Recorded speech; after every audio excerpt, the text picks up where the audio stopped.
السلام علیکم خواتین و حضرات، لبیک کے ساتھ ایک مرتبہ پھر آپ کی خدمت میں حاضر رخسانہ بشیر، اور آج کا ٹاپک ہے بھوس میں آگ۔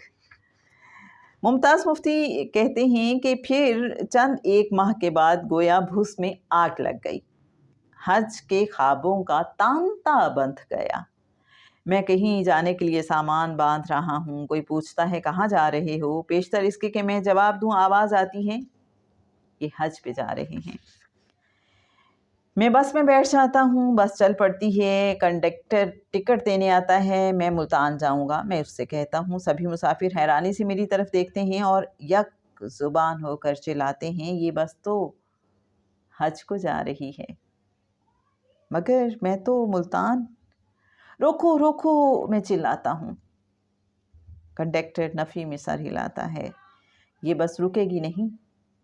ایک بڑھیا آتی ہے، میرے ہاتھ پر اٹھنی رکھ دیتی ہے، کہتی ہے اس کا گیہوں خریدنا اور کبوتروں کو ڈالنا میری طرف سے۔ کون سے کبوتر؟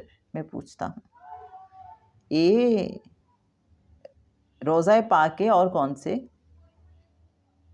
یہ خوابوں کا سلسلہ 3 مہینے تک جاری رہا، حتیٰ کہ میں بوکھلا گیا۔ تو جناب میرے اچھے ناظرین، آج کے لیے بس اتنا ہی۔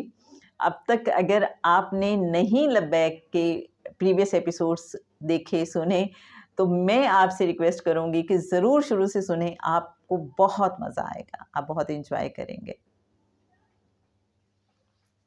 کل کا ٹاپک آیات ہی آیات۔